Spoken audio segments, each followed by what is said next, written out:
ఈ మూవీ గురించి ఈరోజు టైటిల్ అనౌన్స్మెంట్ కోసం మీ అందరినీ ఇక్కడికి పిలవడం జరిగింది. అలాగే ఆశిష్ మొన్నే మ్యారేజ్ అండ్ రిసెప్షన్ కంప్లీట్ చేసుకొని ఈరోజు తిరుమలలో శ్రీనివాసుడి దగ్గర కళ్యాణం చేసుకొని అక్కడ ఉండడం వల్ల ఈ ఈవెంట్కి రాలేకపోయాడు. పోతే మా అందరిపైన ఈ టైటిల్ అనౌన్స్మెంట్ ఇక్కడ చేయడానికి ఆశిష్ మీరందరూ ఉన్నారు కాబట్టి మీరు చేసేయండి అని చెప్తే ఈరోజు ఇక్కడ ఈ టైటిల్ అనౌన్స్మెంట్ చేయడం అండ్ మీకు మోషన్ పోస్టర్ ఇప్పుడే రిలీజ్ చేయడం జరిగింది. Love me if you dare ఇది మొదలవటానికి కారణం ముందు ఇద్దరు వ్యక్తులు, అదే నాగా అండ్ అరుణ్. నాగాతో నాకు ఎప్పుడో మా సత్యనారాయణ రెడ్డి గారు అబ్బాయి చిన్నప్పటి నుంచే దాదాపు చిన్నప్పటి నుంచి చూస్తూ ఉన్నాను. తను అన్నపూర్ణలో వర్క్ చేస్తూ స్క్రిప్ట్ సైడ్ అవి వర్క్ చేస్తూ వాళ్ళ దగ్గర వర్క్ చేస్తూ ఉన్నాడు. సడన్గా ఒకరోజు వచ్చి సార్ నేను ఒక స్క్రిప్ట్ చెప్పాలి అని అడిగాడు. స్క్రిప్ట్ అంటే దేనికి, డైరెక్షన్గా అన్నా. కాదు సార్ ప్రొడ్యూస్ చేయాలి అన్నాడు. అదేంటి నువ్వు ప్రొడ్యూసర్ అవుదాం అనుకుంటున్నావు అంటే, అవును ఇట్లా నేను నా ఫ్రెండ్ ఒక స్క్రిప్ట్ చేశాం సార్, అది వినాలి అంటే అప్పుడు అరుణ్ని నాకు ఇంట్రడ్యూస్ చేయడం జరిగింది. సో అరుణ్ అడిగాను ఏమేమి సినిమాలు చేసావని.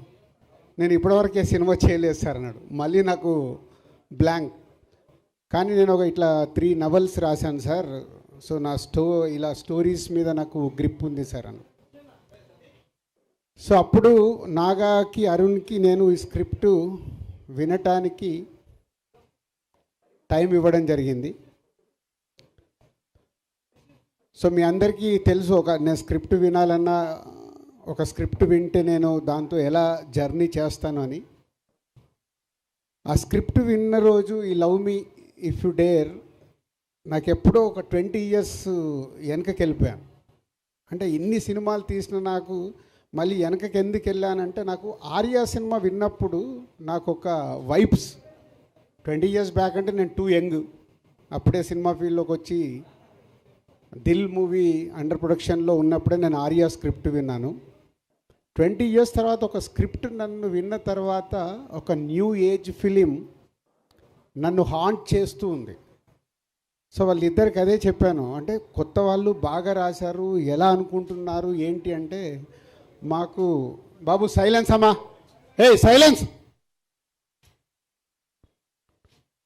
బాబు, మాకు ఆశిష్ కావాలి సార్ అంటారు. లేదా ఆశిష్ ఆల్రెడీ ఇంకో సినిమా చేస్తున్నాడు. లేదు సార్ మేము వెయిట్ చేస్తాము, మాకు అప్కమింగ్ హీరో కావాలి, దాని గురించే మీ దగ్గరికి వచ్చామంటే, నాగమ్మ నువ్వు ఎలా ప్రొడ్యూస్ చేస్తావు అన్నాడు. నేను ఒక్కరిని చేయను సార్, నాకు హర్షిత్ని అన్సితని ఇవ్వండి సార్ అన్నాడు. సో అలా వాళ్ళిద్దరూ మా కాంపౌండ్కి రావడం, ఈ స్క్రిప్ట్ తీసుకొని రావడం, ఫస్ట్ నన్ను గెలవడం. అంటే మొదటి సిట్టింగ్లోనే నన్ను గెలిచారు. స్క్రిప్ట్ విన్న తర్వాత వాళ్ళు చేసిన వర్క్, అది విజువలైజేషన్ ఎలా తీసుకొస్తారు ఏంటి అన్న బ్యాకప్ మైండ్లో జరుగుతున్న ఆ టీం నచ్చి, సో కొత్త వాళ్ళని దిల్ రాజు ప్రొడక్షన్లో మీ అందరికీ తెలుసు, బలగం అప్పుడే నేను చెప్పాను, కొత్త వాళ్ళ మ్యాక్సిమం ఆ ప్రొడక్షన్ హౌస్లో కొత్త వాళ్ళకి అవకాశాలు ఇచ్చి కొత్త వాళ్ళని ఎంకరేజ్ చేయాలి అనే దాంట్లో. సో అలా వాళ్ళిద్దరూ ఈ స్క్రిప్ట్ ఓకే చేసుకోవడం, తర్వాత ఆశిష్కి కానీ హర్షిత్కి అన్సితకి శిరీష్ గారికి అందరికి స్క్రిప్ట్ చెప్పి నాలో ఏదైతే ఫీల్ అయ్యానో, స్క్రిప్ట్ విన్నప్పుడు అందరిలో అరే బాగుంది, డిఫరెంట్గా ఉంది, బాగుంది, డిఫరెంట్గా ఉందని ఫీల్ అయ్యాము. అప్పుడే ఈ love me if you dare project lock చేశాం. స్క్రిప్ట్ స్టేజ్ దాటిన తర్వాత టెక్నీషియన్స్ ఏంటి అని అడగడం మొదలు పెడితే, అప్పుడు వాళ్ళు పేర్లు చెప్తుంటే నాకు భయం వేస్తుంది. సార్ ఇలా అనుకుంటున్నాం. సో పీసీ గారికి నాతో ఉన్న రిలేషన్లో, సార్ ఇట్లా కొత్త అబ్బాయిలు ఫుల్ స్క్రిప్ట్ ఉంది, మీరు ఒకసారి టైం ఇచ్చి స్క్రిప్ట్ వినండి అని పీసీ గారి దగ్గరికి పంపించడం జరిగింది. పీసీ గారి స్క్రిప్ట్ విని నెక్స్ట్ డే ఫుల్ స్క్రిప్ట్ చదివి నాకు కాల్ చేసేయి ఐఎమ్ డూయింగ్ దిస్ ఫిలిం అన్నాడు. అంటే ఓన్లీ ఆ స్క్రిప్ట్తో పీసీ గారిని కూడా గెలుచుకొని పీసీ శ్రీరామ్ గారిని ఈ సినిమాకి ఫైనల్ చేసుకున్నారు. అలాగే మ్యూజిక్ గురించి డిస్కషన్ వస్తున్నప్పుడు మళ్ళీ కీరవాణి గారి పేరు చెప్పారు.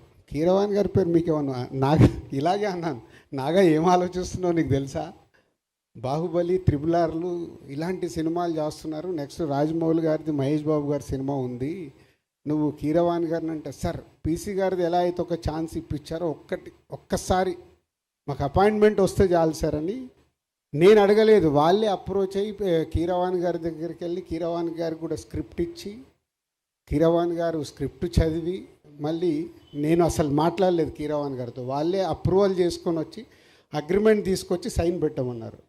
సో అలా ఈ ప్రాజెక్ట్కి కీరవాణి గారిని కూడా వాళ్ళే తెచ్చుకున్నారు. మంచి అమ్మాయి కావాలి.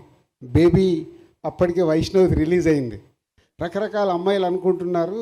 వైష్ణవిని అడిగండి సార్ ఒకసారి అంటే, నేను వైష్ణవిని అప్రోచ్ అవ్వడం, వైష్ణవి ఒకసారి స్క్రిప్ట్ చదివి ఎగ్జైటింగ్ ఉంది సార్, బట్ ఇంకోసారి చదువుతానని మళ్ళీ ఆఫీస్కి వచ్చి ఆఫీస్లోనే కూర్చొని ఫుల్ రీడింగ్ తీసుకొని, రీడింగ్ అయిపోయాక నేను బయట ఉండి వచ్చి, సార్ ఐఎమ్ సో ఎగ్జైటెడ్ అని వైష్ణవి రియాక్షన్.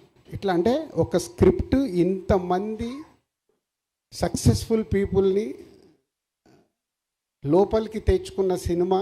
ఈ మధ్య కాలంలో నేను ఇన్ని సినిమాలు చేశా, 56 సినిమాల దగ్గరకు వచ్చాయి. ఒక సినిమా ఇంతమందిని ఎగ్జైట్ చేసిందంటే వాళ్ళు ఎంత హోంవర్క్ చేసి ఉంటారు. అరుణ్ అండ్ నాగా అనేది నాకు తెలుసు. రేపు సినిమా చూశాక ప్రేక్షకుల దగ్గర నుంచి కానీ, మీ దగ్గర మీడియా మిత్రుల దగ్గర నుంచి కానీ డెఫినెట్గా ఇట్స్ అ గ్రేట్ అప్రిషియేషన్తో పాటు ఒక వావ్ ఫ్యాక్టర్ జరగబోతుందని నాకు అనిపిస్తుంది.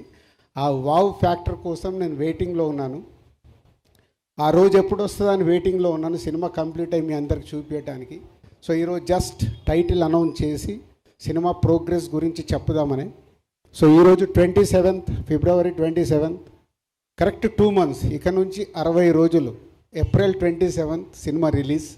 సో ఈ రోజు నుంచి సినిమాకి సంబంధించిన ప్రమోషన్స్ కానీ, పోస్ట్ ప్రొడక్షన్స్ కానీ అన్నీ కంప్లీట్ చేసుకోవడానికి ఈ యంగ్ బ్యాచ్ అందరు సిద్ధంగా ఉన్నారు. So all the best.